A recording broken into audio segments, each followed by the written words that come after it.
Saudi अरब के लिए पिछले 48 घंटे मानो किसी भयावह सपने से कम नहीं रहे, जिस मुल्क ने दशकों तक अपने तेल और डॉलरों के बल पर दुनिया को अपने इशारों पर नचाया, वही आज भारत जैसे उभरते वैश्विक शक्ति केंद्र के सामने नतमस्तक होने पर मजबूर दिख रहा है। हालात इतने बिगड़ चुके हैं कि प्रिंस मोहम्मद बिन सलमान, जिन्हें दुनिया MBS के नाम से जानती है और जो खुद को इस्लामिक दुनिया का सबसे बड़ा नेतृत्वकर्ता समझते थे, उन्हें आखिरकार भारत के प्रधानमंत्री नरेंद्र मोदी को फोन करना पड़ा। यह फोन कॉल साधारण नहीं था, बल्कि उस अपमान और दबाव का प्रतीक था जो भारत ने सऊदी पर पिछले दिनों में डाला। दरअसल भारत ने अचानक ऐसा कदम उठा दिया जिसने न सिर्फ सऊदी की अर्थव्यवस्था की रीढ़ पर चोट कर दी, बल्कि उसकी अंतर्राष्ट्रीय साख को भी जमीन पर ला दिया। खबरें ये आईं कि भारत ने सऊदी अरब से आने वाले 300 से ज्यादा मालवाहक जहाजों को अपने बंदरगाहों से वापस लौटा दिया।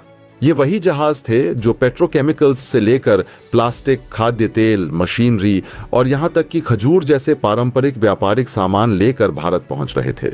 ये फैसला सऊदी के लिए किसी आकाशीय बिजली से कम नहीं था।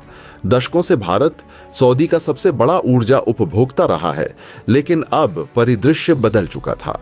भारत ने साफ संकेत दिया कि अगर सऊदी ने भारत के साथ अपने रिश्तों में विश्वासघात किया तो उसकी कीमत उसे चौतरफा चुकानी पड़ेगी। खेल यहीं से शुरू होता है। आखिर भारत ने इतना बड़ा कदम क्यों उठाया और किस गद्दारी की सजा सऊदी पर कहर बनकर टूटी? अंदर की खबरें बताती हैं कि हाल ही में सऊदी ने भारत की पीठ पीछे ऐसे अंतर्राष्ट्रीय समझौते और सौदे किए जो सीधे भारत के रणनीतिक हितों पर चोट करते थे। एक तरफ भारत रूस से सस्ते दामों पर कच्चा तेल खरीदकर अपनी ऊर्जा सुरक्षा मजबूत कर रहा था, तो दूसरी तरफ सऊदी ने अमेरिकी दबाव में आकर भारत को कूटनीतिक तौर पर घेरने की कोशिश की। यहां तक कि इजराइल भारत रिश्तों को लेकर भी सऊदी ने पर्दे के पीछे विरोधी शक्तियों को हवा दी। यही नहीं, भारतीय प्रवासी मजदूरों पर लगाई गई नई पाबंदियां और वीजा नीतियों में अचानक बदलाव ने भी भारत को नाराज कर दिया। मोदी सरकार, जो अपनी विदेश नीति को नो कॉम्प्रोमाइज के सिद्धांत पर चलाती है, ने इस बार सीधा पलटवार किया। दुनिया की राजनीति के खेल में यह पलटवार किसी फिल्मी सस्पेंस की तरह था। जब खबर आई कि 300 जहाजों को भारतीय बंदरगाहों से लौटा दिया गया है, तो वर्ल्ड मीडिया में भूचाल आ गया। अंतर्राष्ट्रीय अखबारों की सुर्खियां बन गईं। India blocks, Saudi cargo fleet, New Delhi, hits back at Riyadh, economic war in Gulf Asia, corridor America और यूरोप की स्टॉक मार्केट में भी हलचल देखी गई, क्योंकि सऊदी की तेल कंपनियों के शेयरों में भारी गिरावट आने लगी। भारत के इस कदम ने साफ कर दिया कि वह अब केवल सॉफ्ट पावर नहीं, बल्कि हार्ड पावर का भी इस्तेमाल करने में हिचकिचाएगा। नहीं, मोदी का दांव इतना सटीक था कि सऊदी चारों तरफ से घिर गया। एक तरफ रूस, जिसने पहले ही भारत को ऊर्जा का स्थिर स्रोत बनाकर नए गठबंधन की राह खोल दी थी। दूसरी तरफ इजराइल, जो भारत का सबसे करीबी सैन्य और तकनीकी साझेदार बन चुका है। और तीसरी तरफ अमेरिका, जो खुद सऊदी पर भरोसा कम करके भारत की ओर झुक रहा है। इस चौतरफा दबाव में सऊदी अरब ने पाया कि उसकी परंपरागत ताकत अब काम नहीं कर रही। तेल की ब्लैकमेलिंग का युग समाप्त हो चुका है, क्योंकि भारत अब रूस, ईरान और यहां तक कि अफ्रीकी देशों से भी तेल के नए स्रोत खोल चुका है। यही नहीं, भारत ने हाल ही में अपने रणनीतिक भंडार को इतना बढ़ा लिया है कि कुछ महीनों तक सऊदी के तेल के बिना भी आराम से चल सकता है। पर असली सस्पेंस इस बात में है कि भारत ने सऊदी की इंटरनेशनल बेइज्जती सिर्फ जहाजों को रोककर ही नहीं की, बल्कि संयुक्त राष्ट्र और G20 जैसे मंचों पर भी उसे घेरने की रणनीति बना डाली। खबरें आ रही हैं कि भारत ने G20 के अंदरूनी बैठकों में सऊदी की तेल आधारित वर्चस्व नीति पर सवाल उठाए और उसे विकासशील देशों के लिए खतरा बताया। इस बयानबाजी ने सऊदी की उस छवि को चोट पहुंचाई जो वह खुद को रिफॉर्मिस्ट नेशन के तौर पर पेश करके बना रहा था। यही नहीं, भारत ने अरब देशों के साथ अपने कूटनीतिक रिश्तों को और गहरा करना शुरू कर दिया। कतर, ओमान और UAE के साथ हालिया समझौते इसका उदाहरण हैं। इससे सऊदी को यह संदेश गया कि भारत के पास विकल्पों की कोई कमी नहीं है। 48 घंटे में जो घटनाक्रम घटा, उसने सऊदी की नसों को झकझोर कर रख दिया। MBS ने जब PM मोदी को फोन मिलाया तो यह केवल एक औपचारिक बातचीत नहीं थी, बल्कि मदद की पुकार थी। फोन पर मोदी का रुख बेहद सख्त बताया जा रहा है। सूत्र कहते हैं कि PM मोदी ने साफ कहा, भारत गद्दारी बर्दाश्त नहीं करेगा। अगर भरोसा तोड़ा गया तो नतीजे भुगतने होंगे। इस बातचीत के बाद भी भारत ने अपने जहाजों पर से रोक हटाने का कोई संकेत नहीं दिया। इससे साफ हो गया कि भारत अब केवल प्रतिक्रिया देने वाला देश नहीं रहा, बल्कि वह शर्तें तय करने वाला देश बन चुका है। दुनिया की नजर अब इस टकराव पर टिकी हुई है। विश्लेषकों का मानना है कि यह घटनाक्रम सिर्फ भारत और सऊदी के बीच का नहीं, बल्कि पूरे वर्ल्ड ऑर्डर का संकेत है। एशिया और मध्य पूर्व की राजनीति में अब भारत निर्णायक खिलाड़ी बन चुका है। सऊदी, जिसने कभी भारत को सिर्फ प्रवासी मजदूरों और तेल बाजार तक सीमित समझा था, अब उसी भारत के आगे झुका हुआ दिख रहा है। भारत का यह कदम उन सभी देशों के लिए भी चेतावनी है जो उसकी पीठ में छुरा घोंपने की कोशिश करते हैं। सबसे बड़ा सवाल अब यह है कि क्या सऊदी इस अपमान के बाद भारत के साथ अपने रिश्तों को सुधार पाएगा, या फिर आने वाले दिनों में यह टकराव किसी बड़े आर्थिक युद्ध का रूप लेगा। क्या एमबीएस अपने अमेरिकी दबावों से निकलकर भारत के साथ ईमानदारी से साझेदारी करेंगे, या फिर एक और चाल चलने की कोशिश करेंगे? और क्या भारत इस बार उन्हें दूसरा मौका देगा या नहीं? यही सस्पेंस इस पूरी कहानी का असली रोमांच है। सऊदी पर भारत से गद्दारी की सजा उस पर कहर बन करके टूट चुकी है। पिछले 48 घंटों में सऊदी ने अपने इस दशक के सबसे बुरे दिन देखे हैं। सऊदी अरब के प्रिंस मोहम्मद बिन सलमान ने अब आखिर में आकर के पीएम मोदी को फोन मिला ही दिया है। और इस वक्त जो खबर सामने आ रही है वो अब तक की इस पूरे घटनाक्रम में सबसे बड़ी खबर, या यूं कह सकते हैं कि भारत की तरफ से सऊदी पर लिया गया सबसे बड़ा एक्शन है। और अगर यह कहा जाए कि भारत ने सऊदी की इंटरनेशनल बेइज्जती करी है, तो यह कुछ गलत नहीं होने वाला है, क्योंकि इस खबर के सामने आने के साथ से ही वर्ल्ड मीडिया से लेकर के सऊदी अरब तक को लेकर के बहुत अहम भारत ने कई बड़े फैसले लिए हैं। और इन फैसलों के चक्कर में भारत ने सऊदी अरब के 10-20 नहीं बल्कि 300 से ज्यादा जहाजों को वापस लौटा दिया है। और यह सभी जहाज सऊदी से भारत को एक्सपोर्ट कर रहे थे, जिसके चलते भारत ने अब इन पर सबसे बड़ा एक्शन ले लिया है। एक तरफ तो भारत, दूसरी तरफ इजराइल, तीसरी तरफ रूस। अब चौतरफा गिरने के बाद सऊदी अरब के पास कोई और रास्ता नहीं बचा है, और इसलिए सऊदी अरब ने फाइनली अंत में आकर के पीएम मोदी को फोन मिलाया है। और इस वक्त जो खबर फाइनली इस चीज से निकल कर के सामने आ रही है अब बहुत अहम है। लेकिन आपको बता दें कि भारत ने सऊदी पर ऐसे कड़े एक्शन लिए हैं जो अब तक सऊदी को सबसे ज्यादा नुकसान पहुंचाने वाले हैं। इसका आंकड़ा सुनकर के आपके भी पैरों तले से जमीन खिसक जाएगी। और अगर कहा जाए कि इससे सऊदी की पूरी होल इकोनॉमी में 10% की भीषण गिरावट आई है, तो यह बात बिल्कुल सच है। और सऊदी का इस वक्त हालत खराब हो चुकी है। दरअसल भारत ने सऊदी के 1-2 नहीं बल्कि 5000 बैरल तेल को वापस कर दिया है। और अगर इसको आंकड़ों में लगाया जाए तो यह कई लाखों लीटर सऊदी अरब का क्रूड ऑयल बनता है, जिसे भारत ने लेने से साफ इनकार कर दिया है। पर खबर तो सबसे अहम आनी अब बाकी है। दरअसल पिछले 24 घंटों में जो सऊदी के साथ हुआ है वो सबसे ज्यादा हैरान करने वाला है। सऊदी अरब इंडिया को अपना सबसे अहम क्रूड ऑयल एक्सपोर्ट करता है, जो भारत के ओवरऑल परचेज का 20% रखता है। लेकिन भारत ने पिछले 12 घंटे पहले ही इस पर पूर्णतया प्रतिबंध लगा दिया था। और प्रतिबंध लगाने के बाद से भारत ने साफ कर दिया था कि सऊदी अरब से अब इंडिया तेल को इंपोर्ट नहीं करे। लेकिन आपको बता दें कि यह तेल की खेप सऊदी अरब से इस आदेश पारित होने के पहले ही निकल चुकी थी, जिसके चलते इसके बाद जो घटनाक्रम हुआ है वो जानना बहुत दिलचस्प है। और इस पूरे घटनाक्रम के बीच अब प्रिंस मोहम्मद सलमान ने क्या कहा है वो सबसे ज्यादा अहम हो जाता है। और इसको लेकर के फाइनली अब अमेरिका ने भी एंट्री ले ली है। क्या है पूरी खबर, क्या पूरी अपडेट इस वक्त निकल करके आ रही है, बताएंगे आपको इस वीडियो में, तो चैनल पर बने रहें।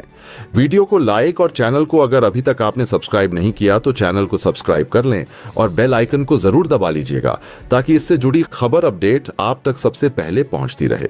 और हाँ दोस्तों, भारत के कूटनीतिक और भारत के एक के बाद एक लिए जा रहे कड़े स्टेप के लिए भारत के लिए कमेंट बॉक्स में एक जय हिंद जरूर बनता है। दरअसल भारत ने कुछ और नहीं बल्कि अपने देश की जनता की सुनी है। पीएम मोदी ने आज ही अपने देश को लेकर के जो संबोधन किया है उसमें कई बड़े और महत्वपूर्ण पॉइंट का भी जिक्र किया है, वह भी आगे बात करेंगे। लेकिन उससे पहले अब भारत और सऊदी अरब के संबंध पिछले 1 दशक में जिस ऊंचाई तक पहुंचे थे वह दुनिया भर के लिए कूटनीति की मिसाल माने जा रहे थे। ऊर्जा, निवेश, सुरक्षा, व्यापार और क्षेत्रीय स्थिरता के सवालों पर दोनों देशों ने एक दूसरे का साथ दिया। भारत ने सऊदी अरब को न सिर्फ अपना सबसे बड़ा तेल आपूर्तिकर्ता माना, बल्कि खाड़ी क्षेत्र की सुरक्षा और संतुलन को बनाए रखने में सऊदी अरब की भूमिका को भी स्वीकार किया। वहीं सऊदी अरब ने भी भारत में आधारभूत ढांचे और ऊर्जा परियोजनाओं में भारी निवेश किया और इसे अपनी विजन 2030 योजना का अहम हिस्सा बनाया। लेकिन जब सब कुछ अच्छा चलता हुआ दिखाई दे रहा था, तभी अचानक एक ऐसा घटनाक्रम सामने आया जिसने भारत को यह महसूस कराया कि उसके भरोसे का फायदा उठाकर सऊदी अरब ने एक ऐसा कदम उठाया है जिसे सीधा पीठ में छुरा घोंपना कहा जा सकता है। भारत के लिए यह बिल्कुल अनएक्सपेक्टेड था, क्योंकि नई दिल्ली के नीति निर्माता यह मानकर चल रहे थे कि खाड़ी क्षेत्र में भारत का सबसे मजबूत स्तंभ रियाद ही है। दरअसल यह धोखा केवल आर्थिक या ऊर्जा संबंधों तक सीमित नहीं था, बल्कि यह उस स्तर पर था जहां भारत अपनी दीर्घकालिक रणनीति गढ़ रहा था। सऊदी अरब ने अचानक पाकिस्तान और चीन के साथ कुछ ऐसे समझौते किए जिनका सीधा असर भारत की सुरक्षा और आर्थिक हितों पर पड़ा। पाकिस्तान, जो हमेशा से भारत विरोधी नीतियों के लिए कुख्यात रहा है, के साथ सऊदी अरब की निकटता भारत के लिए खतरे की घंटी थी। खासतौर पर तब जब यह निकटता कश्मीर मुद्दे को लेकर OIC, organisation of Islamic cooperation के मंच से भारत के खिलाफ सख्त बयानबाजी के रूप में दिखने लगी। भारत ने उम्मीद की थी कि सऊदी अरब उसकी चिंताओं को समझेगा और पाकिस्तान के दबाव में नहीं आएगा, लेकिन हुआ इसके उलट। यही नहीं, चीन के साथ सऊदी अरब के सैन्य और आर्थिक करारों ने भी भारत की रणनीतिक स्थिति को कमजोर करने का संकेत दिया। यह सब मिलाकर भारत को साफ समझ आ गया कि जिस देश को वह साझेदार मान रहा था, उसने ही उसे वैश्विक मंच पर अकेला करने की कोशिश की है। लेकिन भारत ने यहां हार मानने या चुप रहने का रास्ता नहीं चुना। नई दिल्ली ने तुरंत कूटनीतिक और राजनीतिक दोनों ही स्तरों पर प्रतिक्रिया देना शुरू किया। भारत का पहला कदम था ऊर्जा निर्भरता को कम करना। भारत ने सऊदी तेल पर अपनी निर्भरता को धीरे धीरे घटाना शुरू किया और इसके विकल्प के रूप में रूस, अमेरिका, इराक और यहां तक कि अफ्रीका के देशों से बड़े पैमाने पर तेल आयात बढ़ाया। यह कदम सिर्फ एक आर्थिक रणनीति नहीं था, बल्कि सऊदी अरब को यह स्पष्ट संदेश था कि भारत अब उसकी शर्तों पर खेलने वाला नहीं है। दूसरा बड़ा कदम था रणनीतिक साझेदारियों का पुनर्गठन। भारत ने संयुक्त अरब अमीरात और कतर के साथ अपने संबंधों को और मजबूत किया। UAE, जो सऊदी अरब का पारंपरिक प्रतिद्वंद्वी भी है, उसके साथ भारत ने व्यापार, निवेश और सुरक्षा के क्षेत्र में कई समझौते किए। नतीजा यह हुआ कि खाड़ी क्षेत्र में सऊदी अरब की जो लीडरशिप पोजीशन थी, उसमें दरार पड़ने लगी। भारत की यह कूटनीतिक चाल इतनी सटीक थी कि इसका असर केवल सऊदी तक सीमित नहीं रहा, बल्कि लगभग 25 देशों तक दिखाई देने लगा। यह देश या तो सऊदी अरब से आर्थिक रूप से जुड़े थे या उसके धार्मिक राजनीतिक प्रभाव में थे, लेकिन भारत की नई रणनीति ने उन्हें यह सोचने पर मजबूर कर दिया कि क्या सऊदी की छत्रछाया में रहना वास्तव में फायदेमंद है। तीसरा और सबसे महत्वपूर्ण कदम था वैश्विक मंच पर दबाव की राजनीति। भारत ने अमेरिका, यूरोप और एशिया के प्रमुख देशों को यह संकेत दिया कि सऊदी अरब की नीतियां क्षेत्रीय अस्थिरता को जन्म दे रही हैं। यहां तक कि भारत ने अमेरिकी राष्ट्रपति डोनाल्ड ट्रंप की टैरिफ नीतियों से भी सबक लिया। ट्रंप ने जिस तरह से अमेरिका फर्स्ट की आड़ में अपने सहयोगियों पर टैरिफ लगाकर दबाव बनाने की कोशिश की थी, उसी तरह भारत ने भी दिखाया कि वह भी इंडिया फर्स्ट के रास्ते पर है। अगर सऊदी अरब भारत को धोखा दे सकता है, तो भारत भी उसे वैश्विक मंच पर घेर सकता है। भारत ने संयुक्त राष्ट्र, G20 और अन्य अंतर्राष्ट्रीय मंचों पर सऊदी अरब की नीतियों पर सवाल उठाना शुरू कर दिया और खासकर मानवाधिकार और यमन युद्ध जैसे मुद्दों पर उसका चेहरा बेनकाब किया। इस पूरी प्रक्रिया ने सऊदी अरब को ऐसी स्थिति में पहुंचा दिया जहां उसे अपने ही फैसलों पर पछतावा होने लगा। सऊदी अरब को उम्मीद थी कि भारत शायद अपनी पारंपरिक सॉफ्ट डिप्लोमेसी के कारण ज्यादा प्रतिक्रिया नहीं देगा, लेकिन हुआ इसके उलट। भारत ने जिस तरह से आक्रामक कूटनीति और रणनीतिक धैर्य का संतुलन बनाए रखा, उसने दुनिया को यह संदेश दिया कि भारत अब केवल रिएक्टिव पॉलिसी वाला देश नहीं रहा, बल्कि प्रोएक्टिव पॉलिसी वाला देश बन चुका है। यही वजह है कि भारत के कदमों का असर सिर्फ द्विपक्षीय संबंधों पर नहीं, बल्कि पूरे क्षेत्रीय संतुलन पर पड़ा। सऊदी अरब की सबसे बड़ी चिंता यह है कि भारत ने उसकी आर्थिक रीढ़ पर चोट की है। सऊदी अरब का सबसे बड़ा निर्यात क्षेत्र ऊर्जा है और भारत उसके लिए सबसे बड़ा बाजार था। जब भारत ने धीरे धीरे अपनी खरीद को घटाना शुरू किया और अन्य देशों से तेल, गैस की सप्लाई बढ़ा दी, तो तो इसका सीधा असर सऊदी की अर्थव्यवस्था पर पड़ा। कोरोना महामारी के बाद से ही तेल की कीमतें वैश्विक स्तर पर अस्थिर रही हैं और ऐसे में भारत जैसे विशाल उपभोक्ता देश का सऊदी से दूरी बनाना उसकी विजन 2030 योजना पर सीधा आघात है। यही नहीं, भारत ने रक्षा और सुरक्षा के क्षेत्र में भी एक बड़ा खेल खेला। सऊदी अरब की सुरक्षा लंबे समय से अमेरिकी हथियारों और टेक्नोलॉजी पर आधारित रही है, लेकिन भारत ने रूस, फ्रांस और इजराइल के साथ मिलकर एक नया डिफेंस इकोसिस्टम खड़ा किया और इस संदेश को फैलाया कि अब खाड़ी देशों के पास केवल अमेरिका या सऊदी अरब के विकल्प ही नहीं हैं, बल्कि भारत भी उन्हें रक्षा सहयोग दे सकता है। इससे सऊदी अरब की वह मेजर मोनोपोली टूटने लगी जो उसने दशकों से बनाई थी। भारत के इस पूरे अभियान का सबसे बड़ा प्रभाव यह हुआ कि लगभग 25 देशों ने अपने समीकरणों को बदलना शुरू किया। इनमें एशिया, अफ्रीका और यूरोप के छोटे बड़े देश शामिल हैं जो पहले सऊदी अरब के साथ खुलकर खड़े होते थे। अब ये देश भारत के साथ नए समझौते करने लगे। भारत ने अंतर्राष्ट्रीय ऊर्जा एजेंसी, ब्रिक्स और शंघाई सहयोग संगठन जैसे मंचों का इस्तेमाल कर यह दिखाया कि उसके पास बहुपक्षीय सहयोग की ताकत है और सऊदी अरब अब अकेला पड़ सकता है। आखिरकार इस पूरे घटनाक्रम से यह स्पष्ट होता है कि भारत ने केवल सऊदी अरब को सबक नहीं सिखाया, बल्कि दुनिया को यह बताया कि धोखा देने वालों के साथ कैसा व्यवहार किया जाना चाहिए। यह सीधे सीधे अमेरिकी राष्ट्रपति डोनाल्ड ट्रंप की नीतियों के लिए भी एक संकेत है। जिस तरह ट्रंप ने सहयोगियों को टैरिफ और प्रतिबंधों के माध्यम से झुकाने की कोशिश की, उसी तरह भारत ने सऊदी अरब को उसके ही हथियार से जवाब दिया, आर्थिक दबाव और कूटनीतिक अलगाव। भारत का यह कदम एक दीर्घकालिक रणनीतिक विजय के रूप में सामने आ रहा है। अब सऊदी अरब खुद को एक कूटनीतिक संकट में फंसा हुआ पा रहा है। न केवल उसका आर्थिक मॉडल कमजोर हो रहा है, बल्कि उसकी राजनीतिक साख भी कम हो रही है। दूसरी ओर भारत ने दुनिया को यह दिखा दिया है कि अगर कोई देश उसे धोखा देने की कोशिश करता है तो वह चुपचाप सहन नहीं करेगा। दोस्तों, आपकी क्या राय है? कमेंट बॉक्स में जरूर से बताएं और साथ ही चैनल को सब्सक्राइब करना ना भूलें। आपके एक सब्सक्राइब से हमारी काफी बड़ी मदद होती है।